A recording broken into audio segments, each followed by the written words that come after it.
And now for our feature presentation.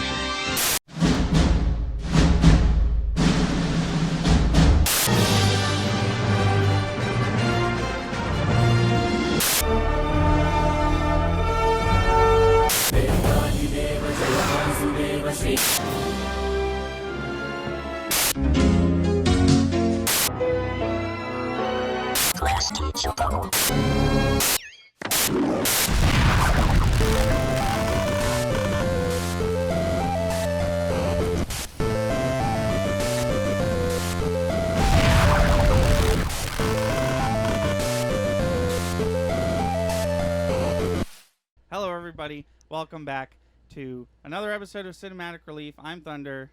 Oh, we're doing the whole thing. Oh, yeah. I'm Lightning. I'm Monsoon. I'm Typhoon. If you're watching on Twitch right now, we're going to do two movies. We're going to talk about Dungeons & Dragons Honor Among Thieves and the Super Mario Brothers movie.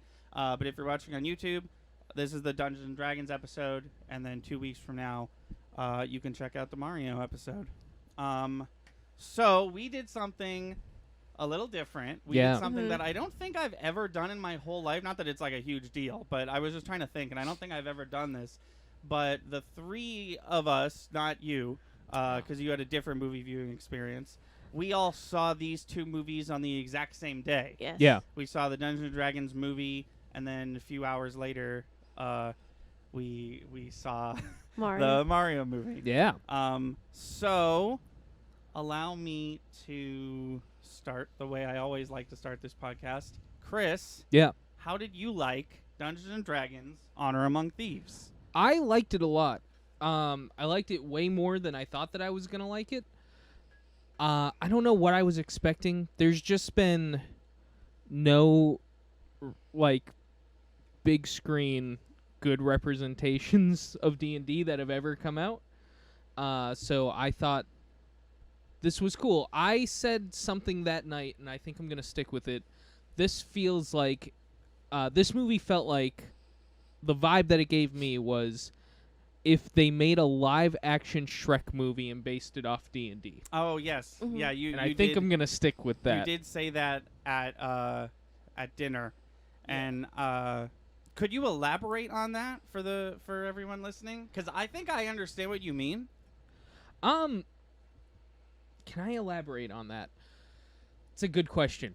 For me, I think it was just the epicness mixed with the humor.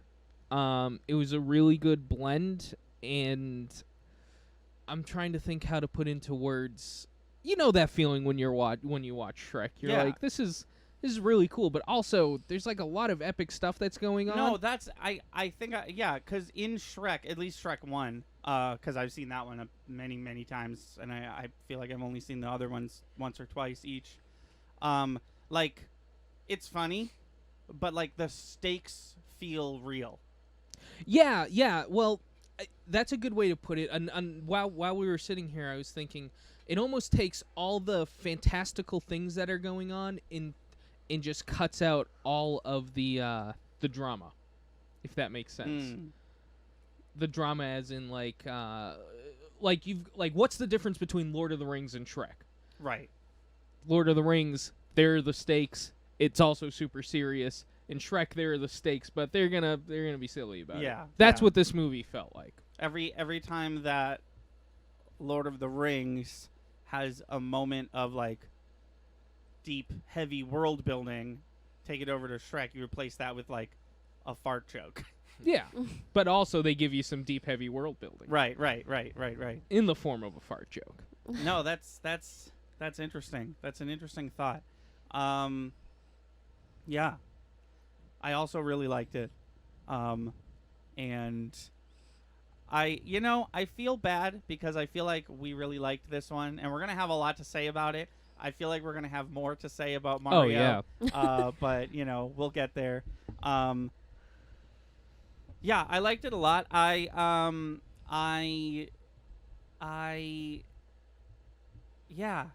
know. I guess I wanted to, like, emphasize what you said, which is, like, beyond the few trailers that they dropped, I didn't really know what to expect. Like, because this movie was definitely marketing itself as like an adventure comedy, and with anything like that, even if it's not about D&D, you're always wondering like how much of that is going to be comedy. Yeah. And I think too much is too much. Like I think if it was Dungeons and Dragons: Honor Among Thieves as directed by Adam Sandler, I feel like I would not like that. But would you like to watch us? Would you like to be a part of watching us? I'd like to. I'll have another viewer actually. He'll hop on to my. Yeah, go for it. No, but it wasn't like there wasn't an overabundance of jokes, and none of the jokes took away from the experience. But also important to me, none of the jokes were like at the expense of D&D. Someone who plays Dungeons and Dragons. Right. No, agreed. Like they didn't make fun of my knowledge of the game. In fact, they like they kind of like what's it called? Fed on that almost. Yeah, they were like, no, oh they, yeah, there we're was gonna a make lot this of moments reference. where I, and I'm sure the two of you, as people who've played D&D for a while, were like, oh shit, that's what they're doing. Yeah. That's really cool. I know about this because I've played D&D. Right. Actually, speaking on that topic, just a way to bring in the one person here who not only A, hasn't seen the movie, but B, doesn't play D&D. What do you think this movie was going to be like? I know he hasn't seen it. I'm just curious. He's played a little bit of D&D. Oh, okay, someone with minute D&D. I mean, like the only experience I've had with D&D with like other people is just like creating the character, and then we did one session where I thought it was really fun. Actually, like I created a character, and then we had this like little adventure. I don't remember much of it because it was like That's usually how it goes. Yeah. But no, it was like 6 years ago, I think now. But yeah, I think usually with these sort of adaptations, they usually don't like look good at most. But I've heard so far from you guys talking, I think it would be pretty good. But from the other reviews, like like over like social media and stuff, I've seen a bunch of trailers, you know. And it does look like pretty decent from what I've seen. Like I did see one where like the humor kind of made me laugh a little bit too, since I mean it was funny. So yeah, that's kind of what I think. Okay, Yeah. that's fair. I think this is a good movie. Like, if you're a D&D player, like, this is obviously the movie for you. But, like, it's also a good movie to, like, kind of, like, oh, like, it's Saturday, I'm bored. Like, what do I do? Oh, this D&D movie looks pretty, like, it looks pretty good. I might as well just watch that. Yeah. So it's just like a good movie to enjoy, even if you're not part of that, like, fandom or whatnot. Yeah. That actually makes me. I wonder how because D&D's been on an uptick recently, right? Like just in general. Well, we can almost exclusively thank Critical Role for Oh that. yeah. Sure. No, what have you, whatever it is, where there's a lot more D&D stuff in the world one way or another. I'm curious how much more this movie's going to bring it up, because at the end of the day, it's a high fantasy action adventure movie. You don't have to exclusively like D&D to enjoy this movie. Right. So I'm curious how many people watch this and are like, if that's what it's like, I'll try the game. Yeah. Right. Yeah. Well, that's what I was saying. I was saying I hope that, like, you know, we all know D&D's history with, you know, the being in the public eye. And obviously, not obviously, honestly, it's probably a combination of Critical Role and shows like that, and also Stranger Things. Right. I know not necessarily about D&D, but, like, clearly and so obviously heavily inspired by D&D. Sure. I just hope that this is the next natural step. If there's any more, like, I don't know if I want my kids playing D&D, I hope that this movie kind of, like, starts the conversation of, like, look at how much fun that was. Oh yeah. Right. That's how much fun I'm trying to have with D&D. I mean, luckily we're not in the dark ages of the 1980s where everybody was like Satanists. Yeah. D&D. Well, that was D&D. The popularity of D&D unfortunately peaked during the Satanic Panic Oh yeah. period in the 80s. In the 80s, yeah. So I don't know how much more of that we have to worry about, but I do hear what you're saying. Like it get this out of the realm of Ouija board. It's just a board. It's a tabletop game. Right. Yeah, but like yeah. as far as parents are concerned, it's just a board game. Yeah. But no, let's talk specifics about the movie. So I was a little worried when I heard Dungeons and Dragons Honor of Thieves. I was like, is this really going to be a whole party of like of rogues or Yeah. something like that? Is this just going to be? But they did a fantastic job of showing the difference. I want to get kind of specific Yeah, here. go for it. They did an excellent job not only of showing the specific different classes that everybody was, but I could almost peer into their character sheets. Oh yeah. I Yeah. could see Yeah. like I see the person who's I see the bard who rolled really well when making their character. I see I said bard, I meant barbarian. Sorry. Oh, The right, barbarian. right. I see the barbarian who rolled really well making their character. I see the bard who put all his stats into charisma. Oh yeah. As he should. I see the person who rolled really shitty for a sorcerer. Yep. A Uh, pretty well-rounded A druid. druid. and a pretty Yep. well-rounded druid, just like a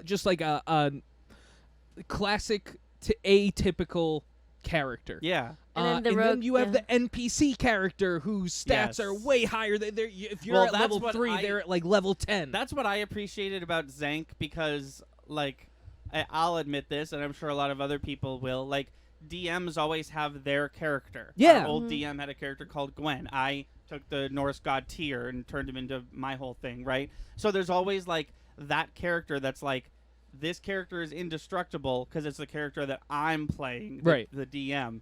And it was just a perfect, like, he comes in, he's perfect, he's beautiful, he solves all the problems, and then after he solves the one thing that he did, he left. Yeah. He Right. literally never came back. Well, at the very end. What was he in and after the credit scene or something? No, I know what you're it saying. was at the very end, like when he resolves everything. Oh, okay. which Yeah. is story-wise in a D&D campaign. That's how Yeah. it would Yeah. work.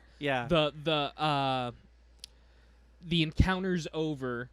Time to bring back the NPC I introduced 4 campaigns ago, Yeah. Right. 4 Yeah. sessions ago. You had to fight the final boss without him, but he's still an important character. Right. And I also, if I can jump off what you're saying, I wanted to talk about the hello, welcome on in. We're gonna spoil these 2 movies. We're gonna spoil Dungeons and Dragons and Super Mario.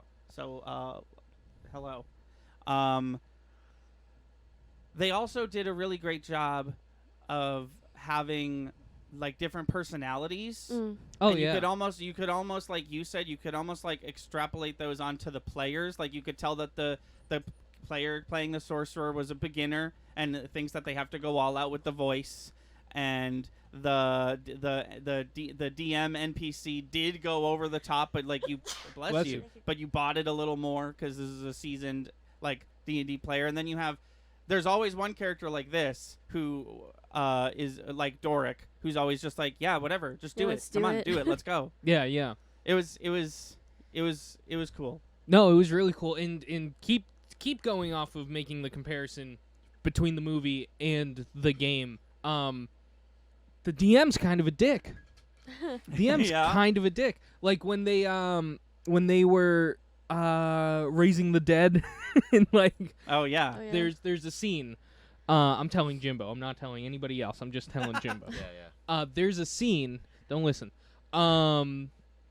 Where they're in a graveyard. They have to get information from these Warriors. Corpses. Yes. Don't listen. Just talking to Jimbo. Oh, okay. But no.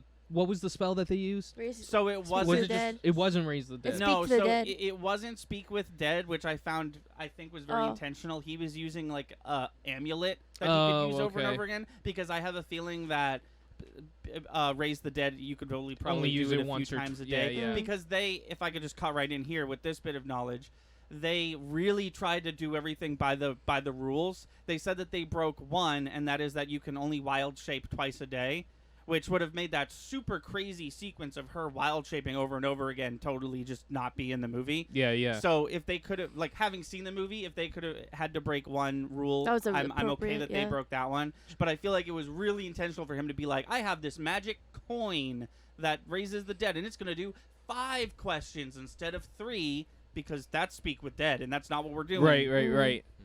But they used that, and they just kept screwing up. They just either kept asking each other questions or asking it the wrong questions, and every single one counted. Yeah, I did see a scene Yeah. of that on. Yeah, I did. Yeah. See That Mhm. scene goes That scene, on. yeah, in that the scene movie. keeps going and That's going. fun. Well, I really did like that. It seems like this DM that we keep referring to, that's not in the movie, really had like that was seemed very intentional on the part of the DM of like, I have this whole backstory that I want to tell. Instead of just telling it to you or having you like find a book where it's written down, I'm gonna do it this way. Yeah. Oh, yeah. And like maybe it's a little annoying, but like, you know, Yeah, it's no. also gonna be fun. I don't know. It seems cool. It was really cool the way they set it up, the way they told the story. And what was I gonna say? I wanted to keep going off of that. I found a new superpower, which is I've been doing really good just cold calling what the after the scene yeah. after the credit scene is gonna What be. was the other one you did it with? The other I movie? did it with Pizza Papa. Oh, from right. Doctor Strange. Yeah, Doctor Strange 2. Yeah. I didn't say anything. I said it this time though, and I'm glad that I did.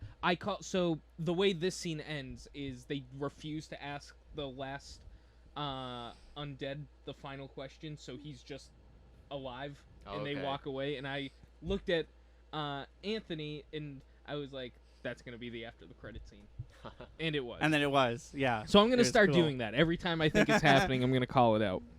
Did you, I I'm really curious to see if you want called it during the. it. I really want a Thembershad plushie, just a massive one. I don't know what Is that the chunky dragon? Oh, probably. Maybe, yeah. I'd also that would be a really good. There was a really chunky dragon, It was- and it was really cute. I wouldn't call it cute though. It was very cute. It would be cute in plushie form. Yeah. That's what for I'm. sure. I think that's why I'm calling it cute, because I Yeah. was thinking it as a plushie, and I was like, yeah, somebody's I mean, already. it killed a lot of people. It did. There's already somebody 3D printing minis for it, Oh, nice. which is cool. Is it your boys? Oh no, I don't know them. Ah. I just saw it on Instagram or something. Nice. That's pretty cool. Yeah, I would honestly get the. I'm not a big mini person, but I would get those minis just for this movie. yeah. No, here's. I've got a really good question. Maybe all of us can answer it. Sure. They made action figures for these D&D Yeah. characters. The ones we saw at that store. Yeah. Yeah. Oh, You can. It's GameStop. No. Oh, it was GameStop. You're right. I That genuinely. unnamed video game store. No, I forgot the name of all the other places we went to. I forgot that GameStop is a toy store now. and Yeah, well, like 75%. That's a lot of. Oh, I know it is. Yeah. Why aren't I seeing any minis? They're Any gotta, minis. Yeah. Well, Official. you'd think there would be, right? Because they Yeah. used, they like partnered with Wizards of the Coast. You know, they used D&D Beyond to source info for this movie. It's So probably you'd in think it'd be a process. no-brainer. It's probably in process. Like maybe they were waiting. Like, okay, let's see how this movie goes. Like, if people don't like it, then at least we'll have saved like money instead of like just But jumping then they're into missing minis. out on the initial reaction. Like, I want a mini of that dragon now, and in 6 months, Interesting. Okay, when so Shrek there 5 is- comes out, I'm going to want a mini from whatever that movie's about. There is a D&D Honor Among Thieves Icons of the Realm monsters pre-painted miniatures. It looks like it's the Mimic, the Cube, the Coriol, the little brain thing that doesn't Oh, eat them yeah. because they're stupid, and then her when she's an owl bear. Oh, can I Okay. actually see that? Yeah. Want to pass that over to yeah. Chris? And then don't they also have to like you if you did want to like make minis of like the actual like characters, wouldn't you have to get like licensed to like make them in their likeness or whatever? So here's my issue with this pack, right? Yeah. 4 out of the 5 of these I can get anywhere I want. Bless you. I actually own 3. Bless you. I don't know Sorry. if I own a gelatinous cube or not, but I own 3 out of the 5 of these. And what's the one that's inaccessible? The brain thing. I don't think I've ever seen that before. Oh yeah, that's a good point. That might just be like an original monster. Knowing what I know about this movie, I doubt it. But Yeah, they went pretty hard. I didn't recognize it. Honestly, it kind of looked like the thing from Shang-Chi and the Legend of the Ten Oh, Rings. Oh yeah, yeah. yeah. But I was like, oh wait, that's not It that's not how that works. it doesn't have hair. Is that the intellect devourer? Yes, that is what we were talking about. But like The brain with legs. Yeah, exactly. But like, I want I'd even take zombie engrave, the undead Yeah. engrave, but like what's it called? That dragon. The Thember shot. Themberchod. I want that movie specific. Make the main party. Yeah. Just make movie specific. Like none of that's movie specific. I can actually go to D&D and find maybe 4, if not 5 out of 5 that have nothing to do with the film. You mean Battleground?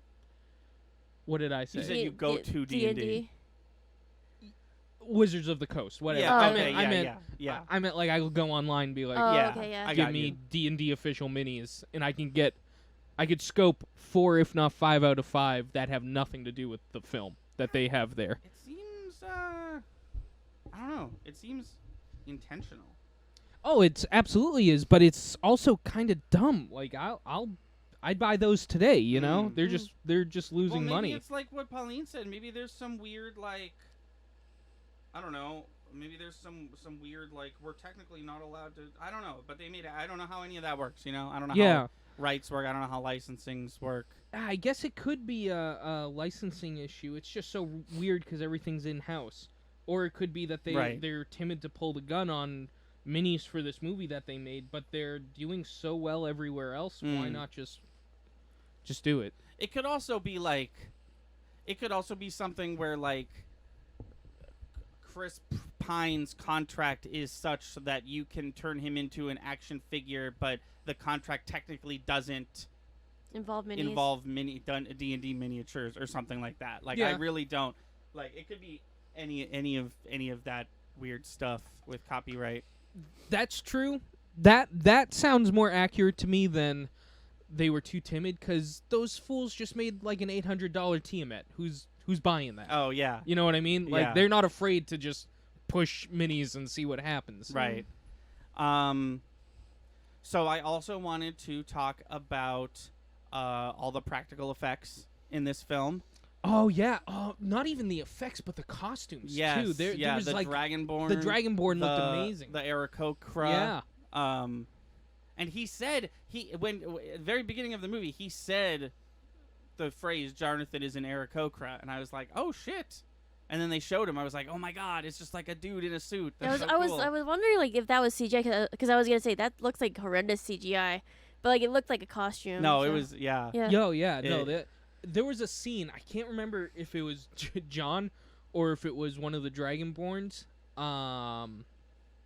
But I was looking. He was right up against a human person, and I think they even touched or something. And I was like, the lights reflect. That's real. Yeah, the light yeah. is just reflecting ever so. There's no way somebody faked that. Yeah.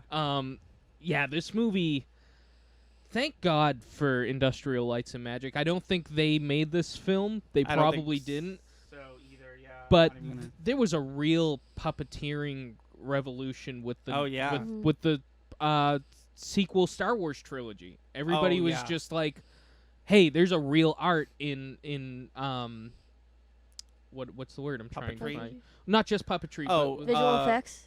No, the other. I just said it. Practical. yeah, effects. practical effects. There's a real magic. There's a real art to it, and I'm glad it's coming back. Oh, and yeah. this D&D movie is just another shining example Yeah. of it could look No, really awesome. They did a perfect job of choosing what was going to be practical and what was going to be CGI. Obviously, a CGI Dragonborn would have looked fine, but I'm going to talk about that for during every conversation I bring up about this movie because it was practical and it looked amazing. Yeah. And cut to Doric turning into a bunch of different animals at once. Obviously, that's going to be CGI. Right. It was also one shot. I'm sure that whole entire shot was CGI. Oh yeah, I actually, while that shot was happening, I was because it was all like you said, it's all one shot. Yeah. And I was like, this is just somebody with a tennis ball on most likely a green screen. Oh yeah, yeah, just yeah. just an Keying hour out a- over yeah. here, and just keep it right in the center. Okay. Yeah. I was like, none of this can be real. This is a couple of guys in cosplay next to a green screen. Oh, yeah. This whole shot. Yeah, but it looks great. Bless, Bless you. you. Thank you. Are you also allergic? Yes. Are you also allergic to cats? I think maybe. No, you I are. haven't- We're Well, gonna you're find around. out. You are. Been around. Well, aren't you cat- also allergic to nuts? Yeah, just peanuts though. Oh, okay. Yeah, I we remember didn't, that from we like a didn't billion years ago. stuff a bunch of peanuts in his mouth before we started. I just wanted everyone to know I knew a fun fact about Jimbo. Now okay? everybody knows how to kill my brother-in-law too. I'm sorry. I mean, I've known how to kill Pauline the whole time, and I everyone know, else yeah. has. No, that's just a mild annoyance. Her, you stuff a cat in her face, and she's just gonna have a rough night. I also wanted to. Okay, so as we know, Anthony's a little crybaby who likes to cry at movies when he gets emotional. Did And did this get close? I'm not saying anything. Where's 'cause it I on the wanna- cryometer? No. Oh, okay. Very low, because I wanted to ask a question. Out of both of these movies that we saw, Dungeons and Dragons: Honor Among Thieves and the Super Mario Brothers movies, I teared up briefly once, and I want to see if you guys can guess when. Like during the D&D movie? During no, both either of one Oh. of them. One, I teared up once the entire day. It's gonna be the Mario movie, and there was a scene that was also getting me a little choked up, and I, for the life of me, can't remember what it was. I think I can probably say. I want to say the Superstars. Oh. Maybe if you guys also, if you think it's Mario, let's wait till the Mario one, because I Okay. also think Okay. it's Mario, Yeah. but I can't No, remember what then it I was. will wait to reveal my answer. Hold a pin. Or If I you got it, can- hold a pin in. I can also like tell you a D&D moment as well. Sure. I heard the D&D movie was like actually kind of emotional too. Is that right? I didn't get overly emotional. Well, the from it. one scene Like that I think sentiment. you're supposed to get emotional at, I didn't, because I knew exactly how it was going to end. Oh, the yeah. barbarian character dies, and Right. you're supposed to be like, oh no, she's dead. But then the whole movie is that they're trying to get this resurrection stone to use for someone else. But then they realize that it's more important to use it on her, so they resurrect her. I was literally, I don't even know if I told you this. I had a mini little like financial emergency that I had to take care Yeah, of. you did mention that. So yeah. I wasn't even paying attention during that scene because I was like, I know how it's. Oh, gonna I end. knew I that have to too. text right now. I was like, they have this character who the Yeah. entire script was about Look us up at- getting attached to. Look up every few seconds. Oh, yeah, we're doing a montage of the barbarian with his daughter. Okay, I'm locked in on this one. Honestly, that was one of those situations where if Barbarian takes her final breath and Chris Pine looks at his daughter and was like, well, time to get mom, then it's like, Yeah. it's like, oh, I'm just going to hate this mom character now. The rest of the next 15 minutes of this movie, I'm just going to really, really not care for her.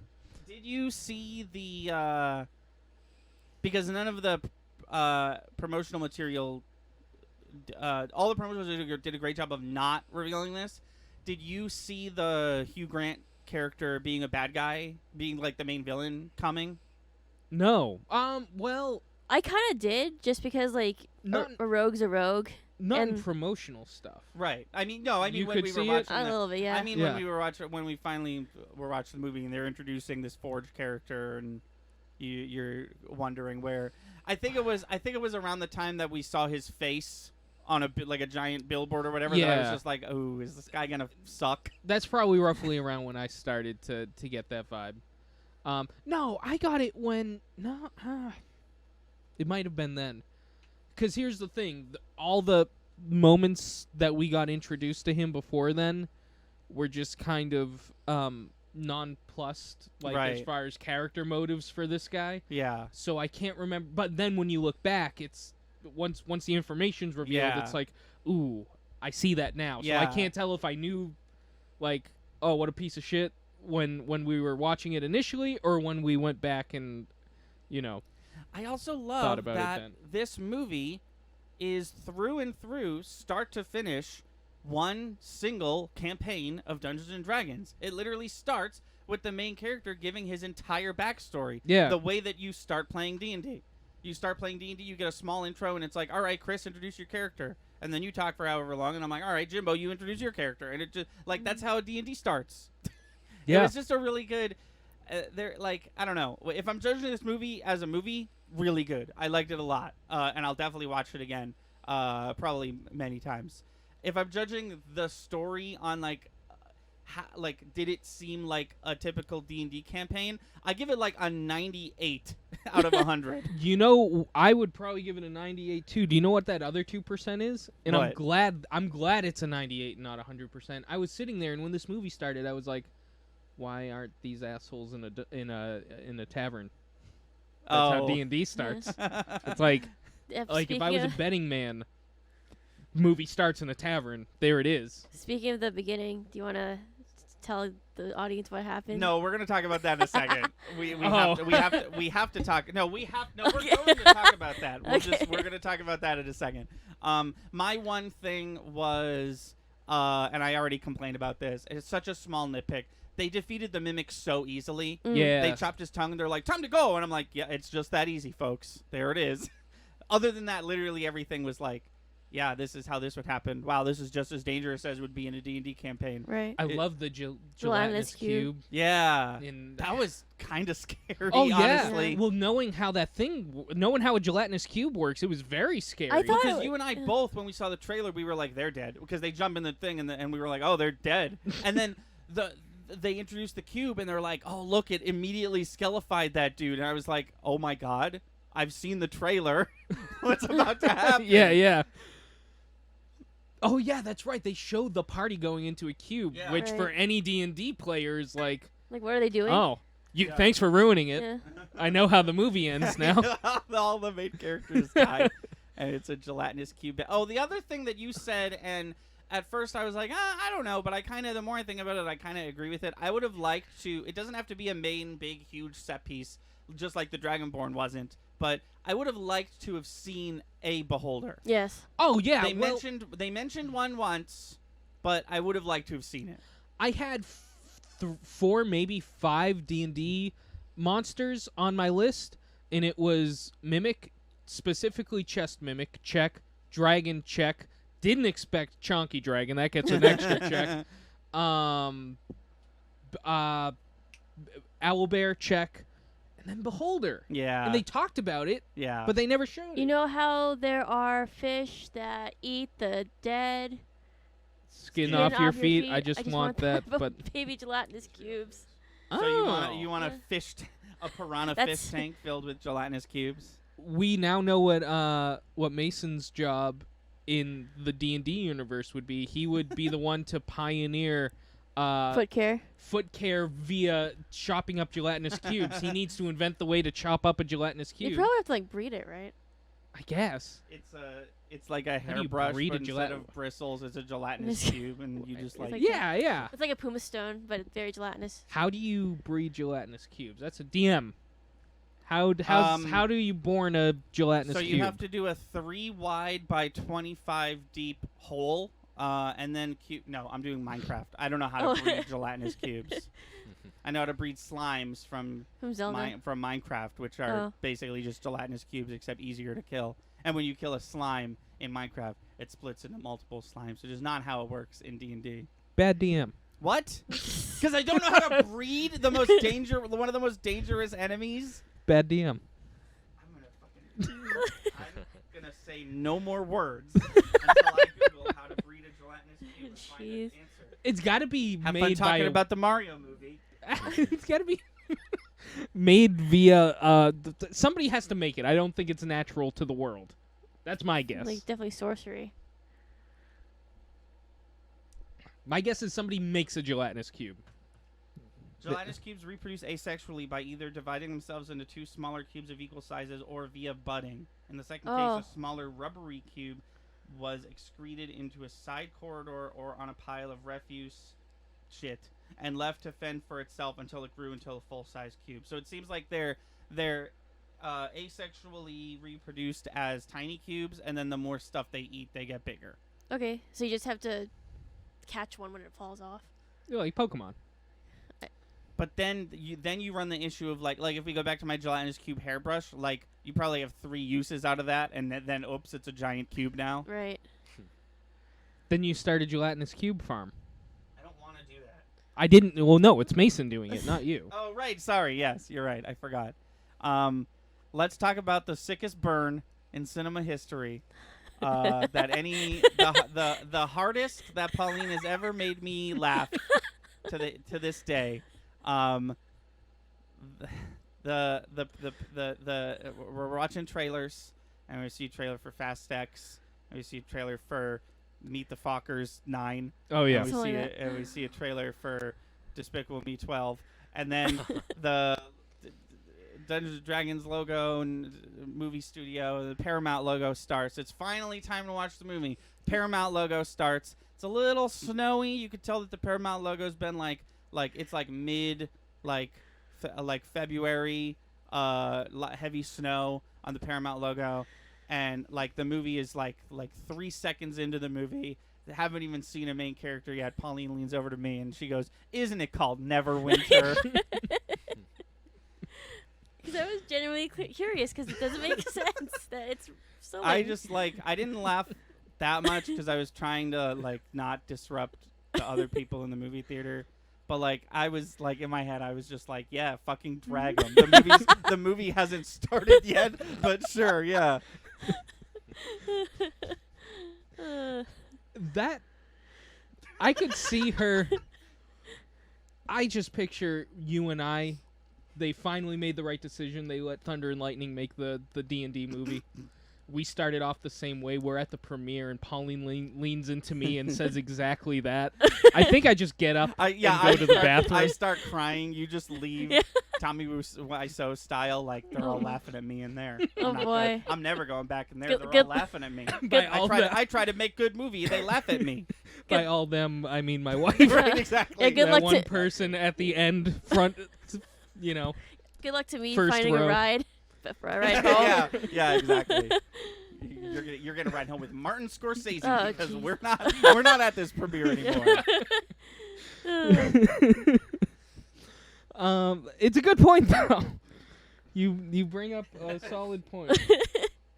But you know, if I may, speaking of Neverwinter, all the like classic D&D locations that they showed also looked perfect.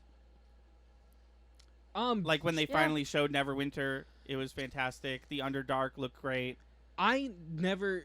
Every D&D campaign I've ever played has been, to one degree or another, heavily homebrewed. So I don't know what these regions are supposed to look like. I've heard of them. Yeah. But I take your word for it. If they look good, they look good. I like that they didn't shy away from using the big names. Like if you look, I've talked about this in a video. They talked before. about Baldur's Gate. I know. Like If you- immediately. If you look at like every D&D like video game that's ever been a thing, they're all called like there's the Neverwinter series, there's the Baldur's Gate series, there's the and they didn't shy away from like dropping all these big names. Like this like world is like a moving, breathing world, and like if we're gonna have a tournament of champions in Neverwinter, obviously the people from Baldur's Gate are gonna be here. Mhm. It was cool. So Neverwinter is in the north. Everywhere around it is cold, but it's on a volcano, which keeps the city warm. Okay, Oh, that makes sense. That is very cool to know. That I did not know. That I didn't know that place actually had a Lore behind it. like the name of it actually had a backstory. That's pretty cool. Mhm. That doesn't stop it from snowing, though. It can snow. It's just going to melt the second it hits the ground. I don't know, man. D&D All physics. all they said was keeps the city warm. So you're not incorrect. That's what I'm saying. Like, it could still snow and stuff. It's just nothing. you wouldn't feel it. Yeah, it'd probably burn before it hit like 10 feet It above probably the ground. evaporate before it even. That's like, what I mean. Yeah, the ground, evaporate, yeah. not burn. No, I like burned. um, I knew what you meant. I wasn't going to correct you. I like that better. It was a cool movie. yeah. I'm excited for the next one. Hopefully Yoshi's in that one. If there is a genuine question that I've been thinking, and I don't really think I personally have an answer, if they did make a second one, do you want a completely new party in the same world, or do you want the follow up to these characters? I wouldn't yes mind, and I wouldn't mind either, but like if they did go with a new set of characters, it would be nice if they had Kira, the main character's daughter, like be a part of it, that like would be more grown cool. up and whatnot. I like that. I want new characters, and you can intermingle. Now make them NPCs. Do what Yeah. you're doing with Well, our yeah, campaign. That's the thing, because I'm looking at these characters and I feel like Holga and Edwin, thank you. Their stories kind of wrapped up Yeah. nice, but I feel Edgin, I I think. feel chapter 2 coming for Simon and Doric. Right. Not just because they might be a couple at the end, but like because like he was just starting to figure out his powers. She seems like she's becoming more of a people person. Yeah. Which, by the way, isn't it hilarious that she was a tiefling who didn't like people, and the only person that we've ever role played with who played a tiefling was like a loner who didn't like to interact with people? It must be. I haven't checked tiefling in the handbook, but it must be just like a typical character trait. Yeah. That our friend picked. Read that on the Because that was their first D&D character ever, so they were like, by the book, let's make this character. Yeah, exactly. And then D&D was like, first D&D movie, tiefling, by the book. Exactly, yes. Yeah, no. If it wasn't for the fact that they straight up in interviews were like, yes, we read books and used D&D Beyond, I would have been like, I think they read books and used D&D Beyond. Yeah. It was like so clear to me, the like level of care that was put into like what they can and can't do via the the many rules of D&D. Yeah. But yeah, it was good. Oh, sorry, what were you? I was just I'm trying to think of what else I had to say about it. It was good. I would like a part 2. A new party would be cool because a new party makeup also would be really cool. Like absolutely. Someone pointed out online that it seems like because this party was what it was like 2 humans, a half tiefling and a half elf. Yeah. And Forge was also a human, and a Thane, which is like not really a playable. It's like a human, but like very. Like it's like they aged like 10 times less or something like that. Yeah, kind of like Aragorn. Yeah. But it really feels like they didn't do like a dwarf and elf, right? Just so right. Even though they showed one and it looked perfect. Well, that was a character from the old D&D I know, cartoon. Right? It looked better than that stupid thing though. Like that. Yeah. Like this movie, like humanoid character, like makeup and jazz. I was just like. It's unless they're like a dragonborn, they just whatever they made him look like a human. Then that thing showed up, and I was like, did they take this from the set of Peter Jackson's Lord of the Rings? That looks perfect. No, I think what I would do is bring back Simon and Doric. Maybe they're not main characters, but they're in the movie for sure. I say that the next team has an elf and a dwarf, definitely, and something fucking weird, like a gnome or a dragonborn or something like that. Or all of the above. Or the cat person. Or a tabaxi. Yeah. Which was in the movie and looked great. Oh, yes, it Remember was. Thane Yeah. rescued a cat baby from the a mouth fish, of a giant fish. I also want different classes. Yeah. Oh, yeah, that too. Yeah. I feel like Ranger was inexplicably missing. Or a monk. Monk could be really cool. Because Monk is not what you think when you think of Monk. They're basically Dragon Ball Z characters. So It's a good or like dual classing.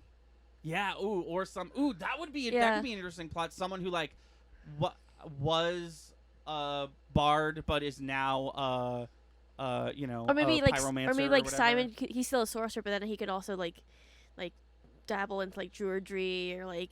Or something else. There's a lot of cool things they could do, and I really hope that with all the money they got off the huge success of this movie that they make another one. Yeah, and maybe some minis. Yeah. Maybe some minis, but who knows? But that's going to do it for this discussion. If you're watching live, don't go anywhere. Thank you for watching. Please be sure to like and subscribe. Our channel has daily uploads from podcast video essays, Let's Plays to skits. Be sure to watch on Twitch. We stream all our video game and podcast content live at 5 EST every Wednesday, Friday, and Sunday. Our intro is by Brad Kendrick and music by Froggy and the Friendship. Link to all that in the description below. Thanks again, and we'll see you next time.